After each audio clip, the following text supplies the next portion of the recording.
So my brother recommended that I check out Death by Lightning. I am interested in that period of American history, that cast of characters. I think, you know, what happened in the 1870s, 80s has a lot more to do with the world we live in now than we often think about.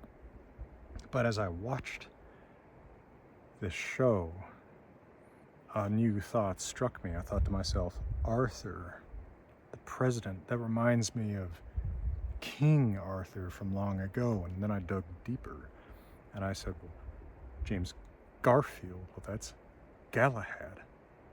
And then I thought, well, who's the wife of Chester A. Arthur? It's Ellen, which kind of rhymes with Guinevere. And then I thought to myself, well, who kills Garfield? But, well, Guiteau, but the actor's name starts with an M, like Mordred. Not to mention, where does the American capital lie? In the District of Columbia, i.e. Camelot. That's a K, an M, and an L sound in both of them. Coincidence? Yeah, of course. But that's pretty much what Snorri is doing in the Prose Edda, in his prologue.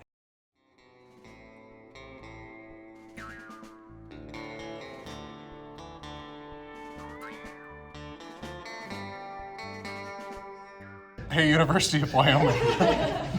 How persuasive is my Death by Lightning? So persuasive. Very persuasive. 100%. Yeah. I believe it. Yeah. 1870s, 1880s, Gilded Ages, presidents. Knights of the Round Table. I've actually harped on this subject quite a bit on this channel, but I feel like there's always new people this hasn't quite reached, because yes, I tell people all the time, read the primary sources, read the Poetic Edda, perhaps in my translation, read the Prose Edda, perhaps in Fawkes's translation, and eventually in mine. But then people pick up the Prose Edda and they see this whole prologue where Snorri says, you know, that the strong hero of Troy, Hector, is Thor, that the clever Odysseus is Loki. And of course, notice that that name identification, he's always looking for names that kind of sound vaguely alike, really depends on using the Latin form of the word, Ulysses or Ulixes.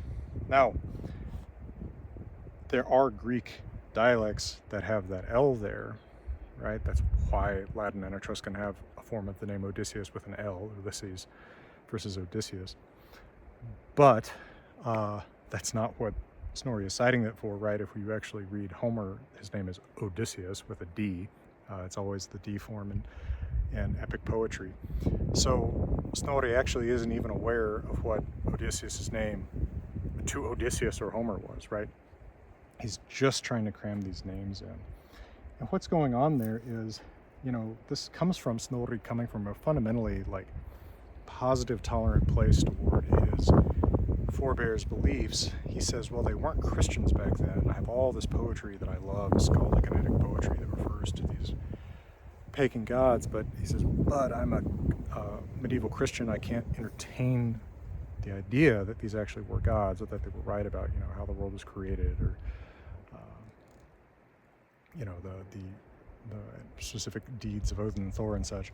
So he is trying to rationally explain who these beings would be, and as a learned medieval Christian, he's encountered a lot of classical literature, like the Homeric poems, and so he sees in these, which, you know, medieval people often don't distinguish between the mythical, the legendary past, and the real past, right? To them, the Iliad and the Odyssey are histories, just as they're often treated in the ancient world too.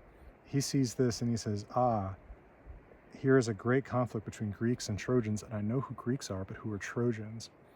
And then he starts, you know, kind of doing the big string board,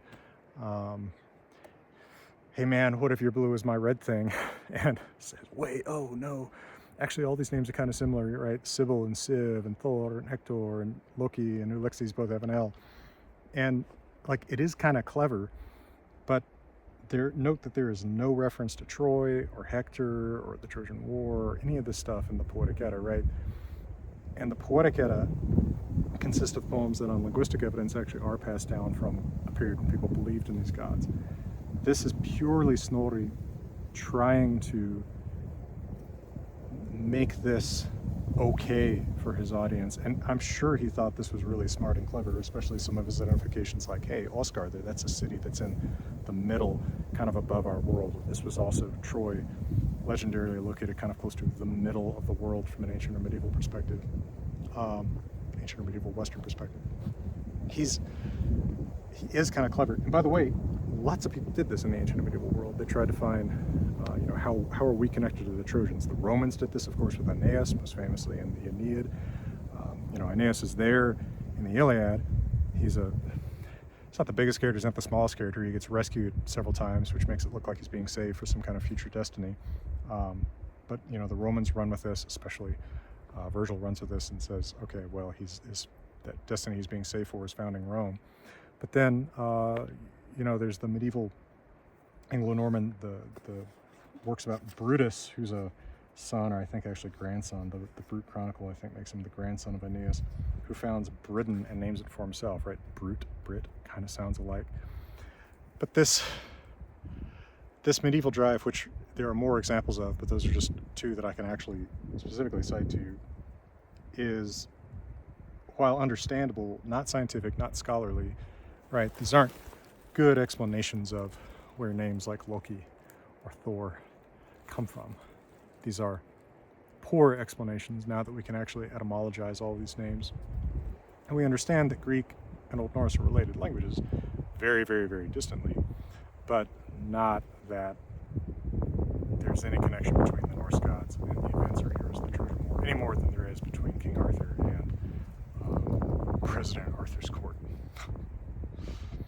All right, well, folks, as always, appreciate your support on Patreon. Appreciate the folks out there buying my books. There will be a Prose Edda eventually, hopefully a little bit before that, my Old Norse textbook from Hackett.